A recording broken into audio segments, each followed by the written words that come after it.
Not going to debate that.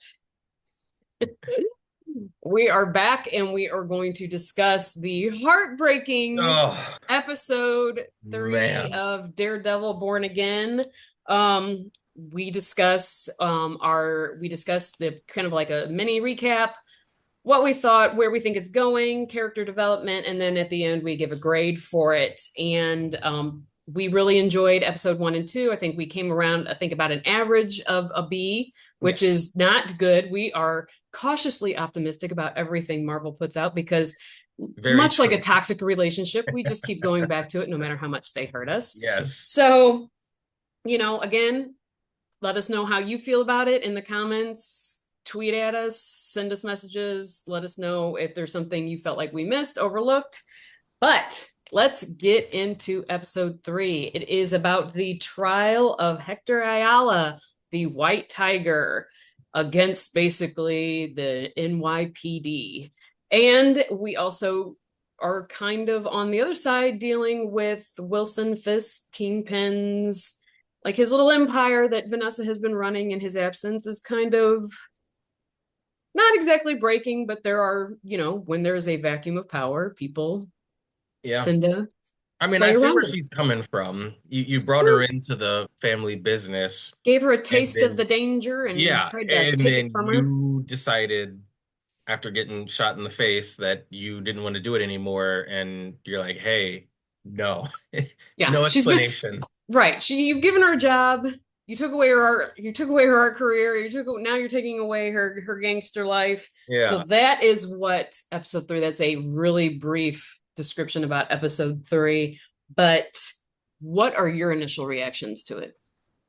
Besides heartbreaking, we I was gonna know say we my will get initial to that. reaction is how Yeah, dare what I Marvel should do say this to once me. again, we will be discussing spoilers. So if you do not want to know how episode 3 ends, please do not watch from here on out because Yeah. this is what we're going to talk about.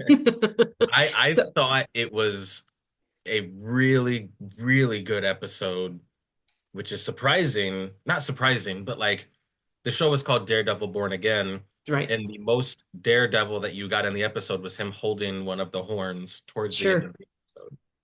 And I mean, and it's not like, oh, well, there was limited Daredevil, but you got a lot of White Tiger. Like, no, the only time you saw any type of vigilante really was the very, very, very end of the episode, which, yeah. Didn't happen. But the suspense in the episode, the writing, the back and forth, the writing with the suspense with just getting the witness to the stand, the suspense with Wilson Fisk and his wife trying to figure out navigating their relationship with his new focus and all of that. I thought it was a well done, well acted episode that I think did a good job of laying the foundations for what the main story will be going forward. Without giving our grade, because we'll give our grade at the end, do you feel like it was an improvement over last episode, or do you feel like it's just kind of building towards something that we haven't really quite reached yet? Kind of both. Like I want to, Okay. like, I thought it was better, but it's weird to say that because you got less Yes. Daredevil, like way less in the sense of Sure. zero Daredevil than Right. you did in the first two episodes. But I came out the other side of that episode like that was the greatest thing I've seen so far. Right.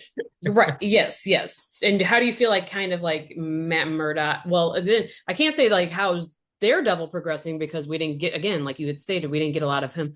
But the Matt Murdock lawyer side of it, I feel like it's kind of good that they're kind of putting that base and that foundation now, because I feel like if it were to be Daredevil heavy at the beginning and then you were to try to inject Matt Murdock the lawyer in it later, people would be like, oh, why is there a break in the action and blah Agreed. blah blah blah blah blah blah. They would start calling it filler episodes if you Right. get it right in the Right. middle. Which these, I believe, it's like on one hand you might be able to say like, yeah, they are filler episodes, but they're filler in the sense that it is foundation Yeah, and that's why laid. I call it not filler because I think what they're doing now is extremely important to the story later because you have been seeing the inner turmoil of him not wanting to go back to Daredevil, and so Right. having a full episode of literally the most Daredevil you get is literally him holding the horn. I Right. think that was very important to be like, no, he is committed to not being Daredevil so much that we're gonna have an entire episode of Daredevil without Daredevil. Without Daredevil. Correct. Yeah, like it's and you didn't feel like you were being kind of robbed of anything Agreed. at the same Yeah, time. Like, I definitely agree with that. right, like I felt like just at least his interaction with the cop in the bathroom was Oh, that was great. good enough at the beginning, like, or especially just when there was this, I can't remember the guy's name was Bailey Powell.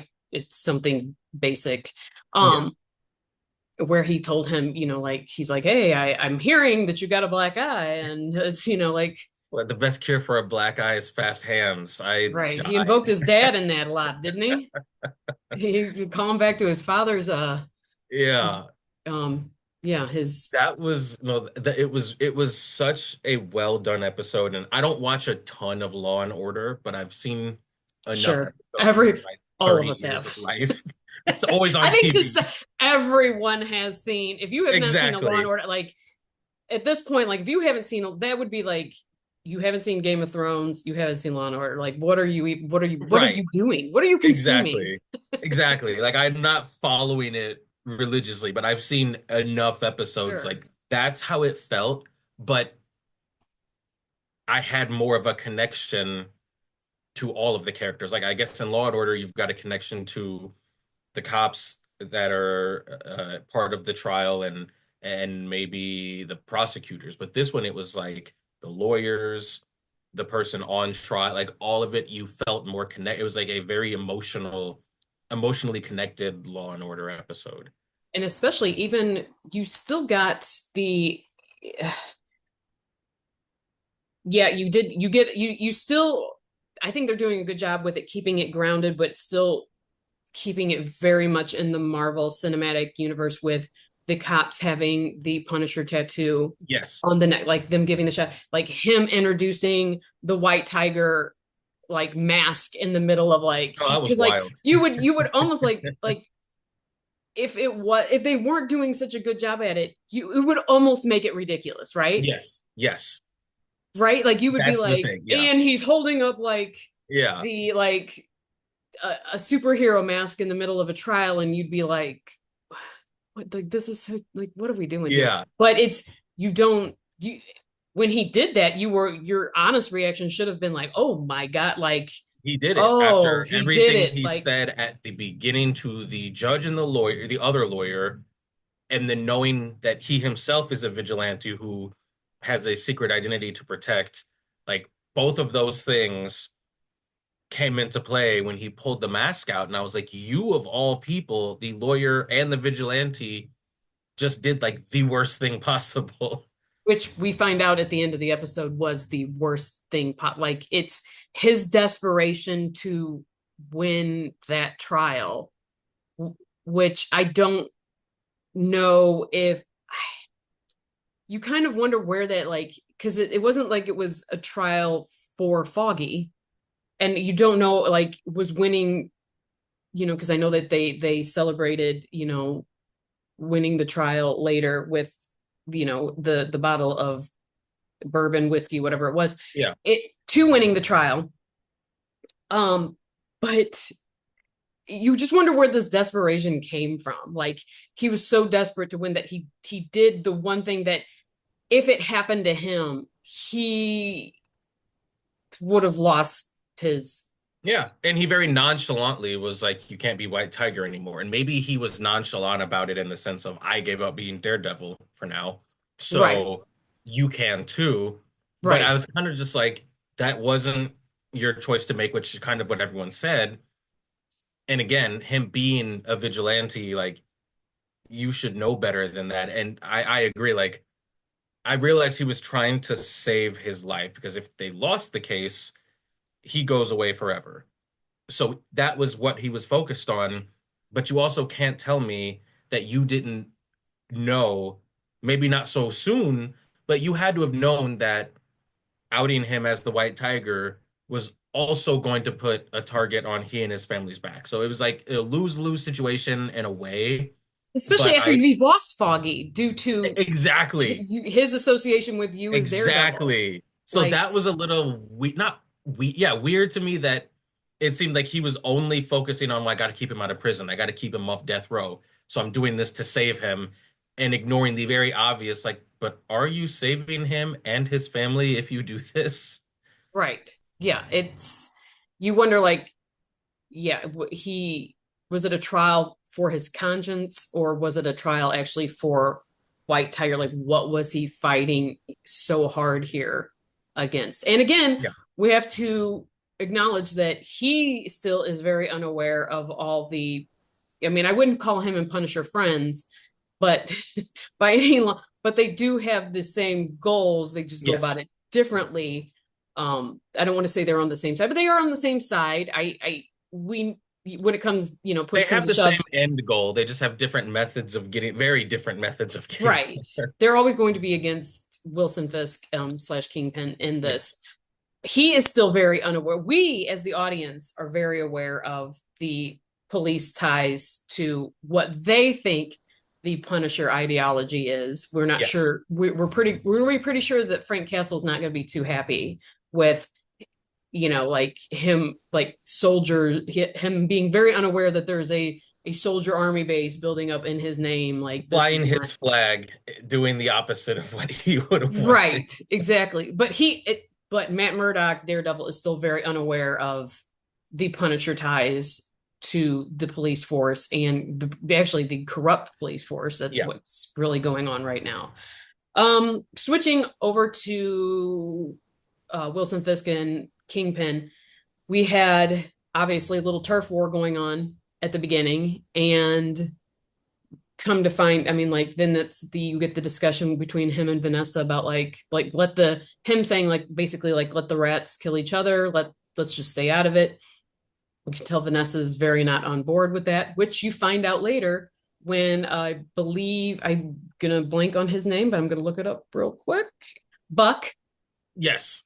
um, when he says, I'm not working for the mayor, I'm working for the man being apparently Vanessa is still Vanessa. undermining whatever Wilson said about staying out of it. She's like, not gonna do it. I'm still gonna be running this underground business, which may or may not backfire on Wilson and his mayoral goals later. But Yeah. what do you think about that?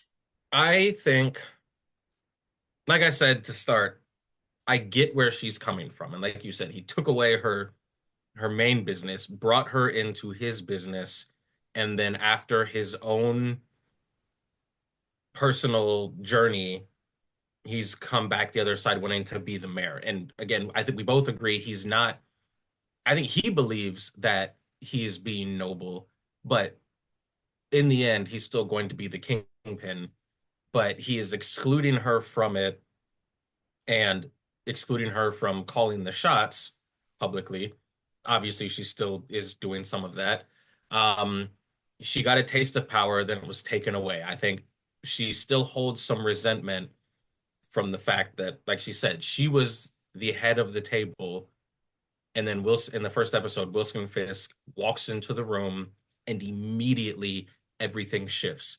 And Right. she referenced that a little bit, but I think like that really bothered her.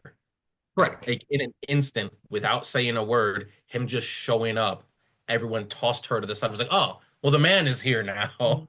Right. So Which I found that's yeah, I'm very interested that you said it like that because like I said, Buck when he is he's smoothing over the turf war, in a sense, yeah, when he says I'm working for the man, like let's even though he walked in and it was like, oh, the man is here, she made it very clear, no, you don't understand, I'm the man. exactly. And so I think they can do some really interesting things with it. I think she is still having her affair with Adam guy, whoever that is, or Yeah, she had I don't it. know. I don't know if we've ever seen Adam. I thought it was the guy in the tracksuit because it was never referenced, but in Right. that initial meeting when she walks in, It's Adam it, Warlock. right, that would be hilarious. She comes in But with gold. when she walks into that meeting room and addresses the guys, she like placed her hands on the other guy's shoulders and Hmm. like to me, I was like, I don't know, that seemed kind of friendly, but it never got mentioned It So never got mentioned again, but they yeah, keep showing very bloody close-ups of Wilson Fisk's knuckles too. And we yes, do not know, we have no idea. we have no idea what he could be punching the wall, he could be punching doors, he could be punching, but we have not been clued into what he is actually Yes, beating to because he is always going to be a guy that has a whole bunch of pent up rage. That is what he does. He is like a volcano that he takes it all in and eventually he explodes and kills somebody at yeah. some point. So yeah, I think it's great. I'm very curious how they're going to use it because it's going to affect, I think, his mayoral duties. Like I think that's pretty obvious. But is it because she overestimates what she can control?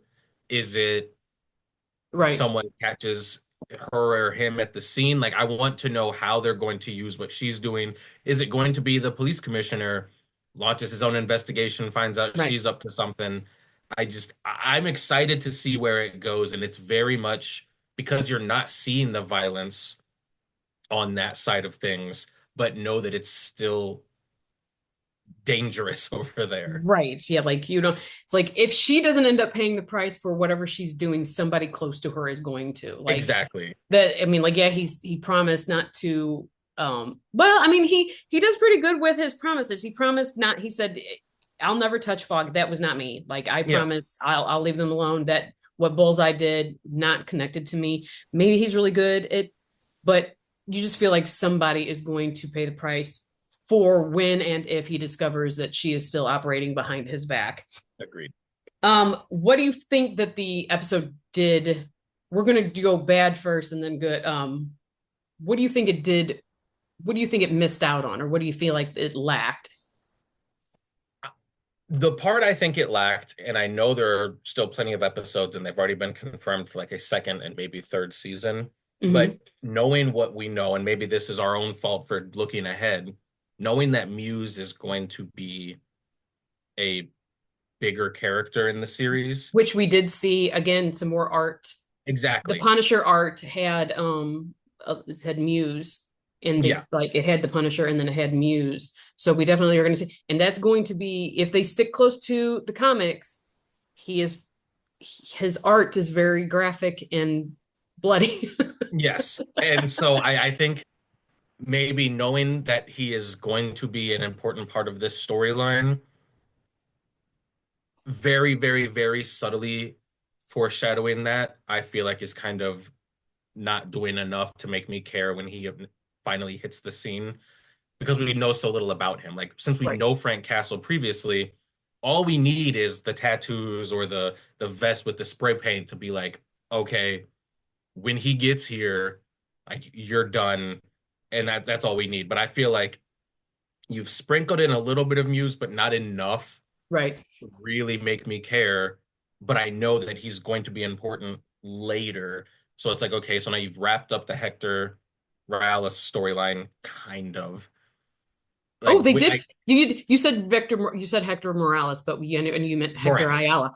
But Morales, however, we did yes, hear he exists. he does exist. Miles He is out there somewhere because his dad exists. That's right. They did reference a Morales when they were talking about Yes, police who had been helped by White Tiger. So yeah, I'm yes. sorry. Go ahead and continue. Oh no, so I think the only like one of the few things that I think they did poorly in that one really is not give us enough of Muse. And then I mean,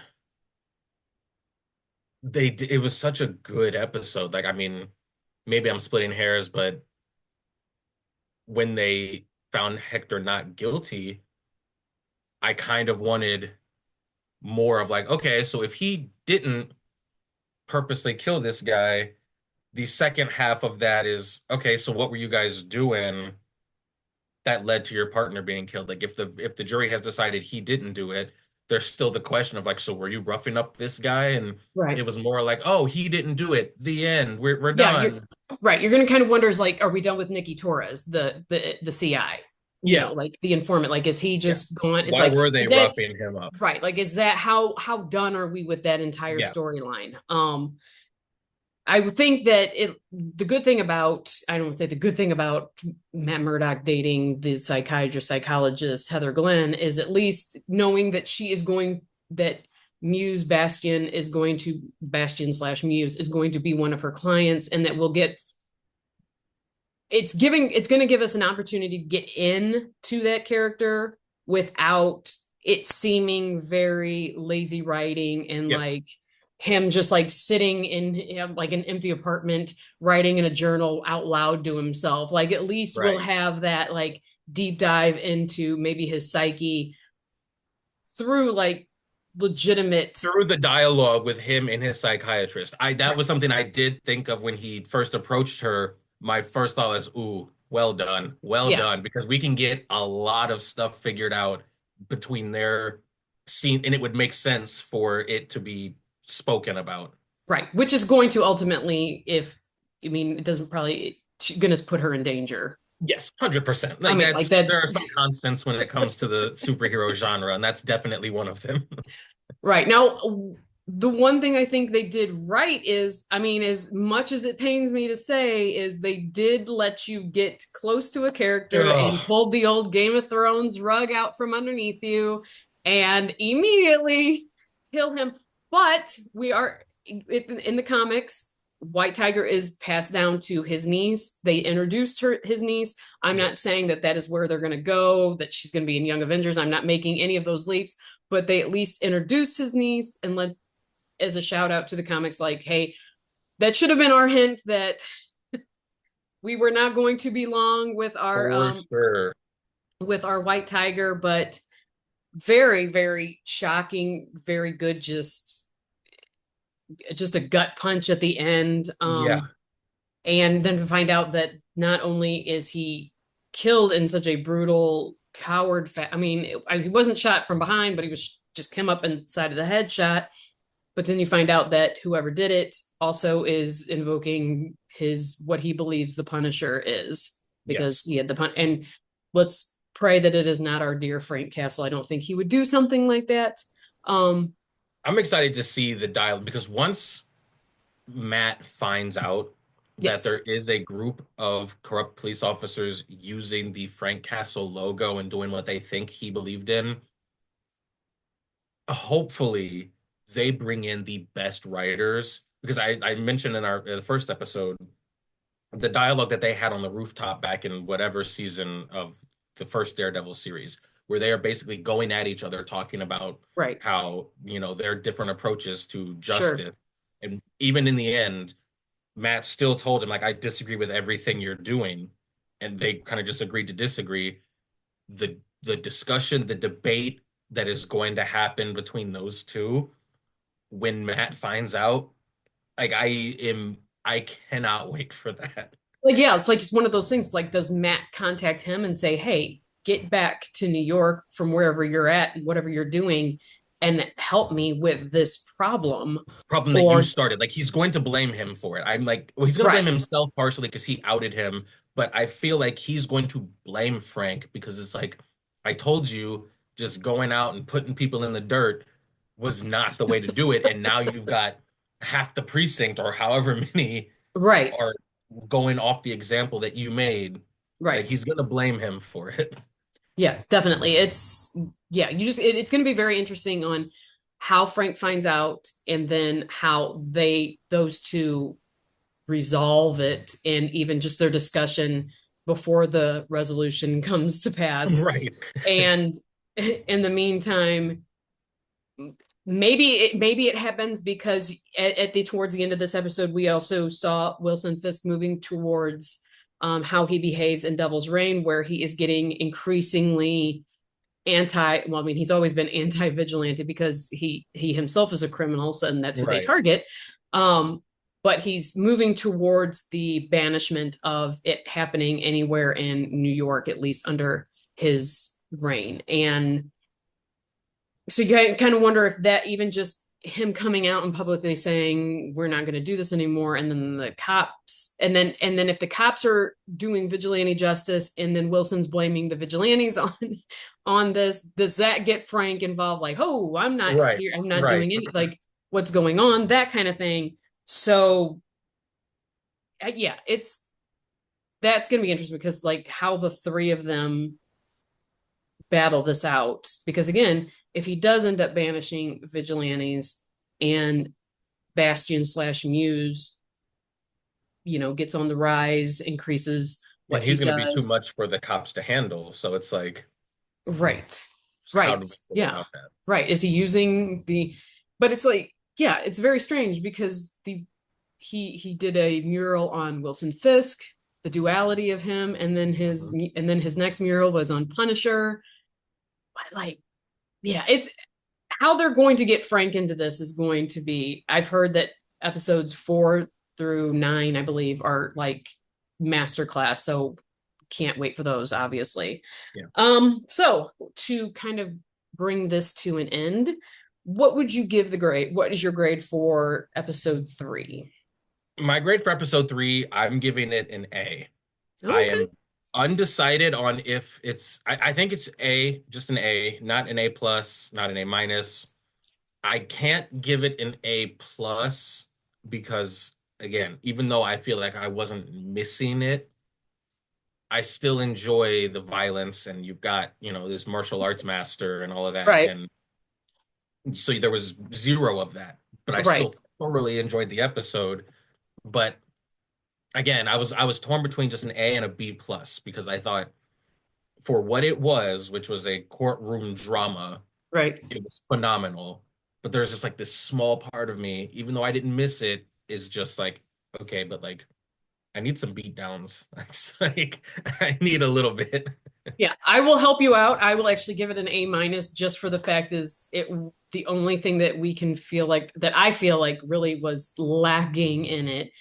I mean, I'm gonna pretend like my devastation for White Tiger being shot at the end and killed is does not factor into this. Right. I'm gonna pretend like that, but it was yes, and then like with the sound of the Koki, Oh, so I the thought they were frogs birds, and then when I rewatched, it was frogs. But yeah, like the frogs that he talks about, like I just want to like you're hoping it's very upsetting because you're like maybe this is telling us that White Tiger has finally reached the paradise and the quote unquote heaven that he deserved, but it was horrible. But yeah, it would have been nice to have just a little bit more daredevil-y action going on. kind of However, like how they did at the end of the second episode, where right, he didn't have the suit on, right. but you still saw like, hey, he's still got it. He's Right, still got right, it.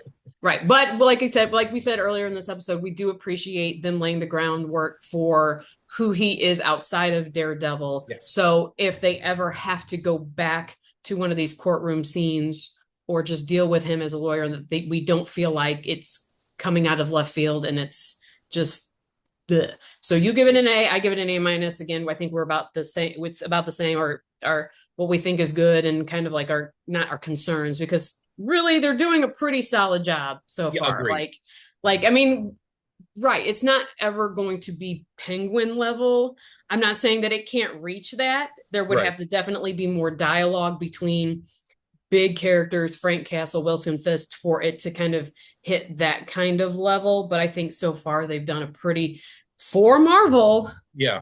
they've done a pretty solid job. Like I I think agree with that 100%. The yeah, dialogue is really good, but the thing about the Penguin is that everyone's storylines were more intertwined. So you right. saw a lot of big important characters giving that Interacting. phenomenal Right. dialogue to each other, whereas this one, Matt's having great dialogue with this person. Wilson Fisk is having great Right. dialogue with this person, and everyone's kind of separated. That diner scene between the two of them was really good because it was two powerhouses Sure. having that dialogue together because everyone's kind of doing their own thing. Like their stories are connected, but until they're fully intertwined, you're getting good dialogue, but not together. Right. And I feel like it's easy to say that the interactions between Matt Murdock and Wilson Fisk could be our Penguin and Sophia, like the Penguin. But I really feel like the interactions between Daredevil and Punisher will be that 100%. of the I hopefully that those will be like I Yes, mean like couldn't yeah agree more. the interactions between him and Wilson Fisk are great and there's but I really want to see the dialogue and the conversation between Daredevil and Punisher, and as far as like what's happening in the city. And I would love to even have a conversation between Punisher and Wilson Fisk. Like Yeah, let's get it. yeah. Let's have him really kind of tell him what he thinks about the banishment and the hate towards vigilantes that ultimately he kind of created and for in the first place. So those are our thoughts on episode Yes. 3. We always welcome you to share what you think. You know, contact us on Twitter and here on YouTube. Um, you can be found at WIL_DA_beast. Some of Yes. them have an underscore, some of them don't, but you'll be able to figure it out because his Yeah. face is right there. Yeah. And you can follow me, obviously, holyl.com. It has all the crap, has all my links. Yeah, so we're excited for, unfortunately, Will has to schedule around my movie schedule, so we would like to get these out earlier. No worries. Like we do it when we can, and we look forward to doing episode 4 because so far we have not been disappointed with this. Yeah. So until then, we will see y'all later. Bye. See ya.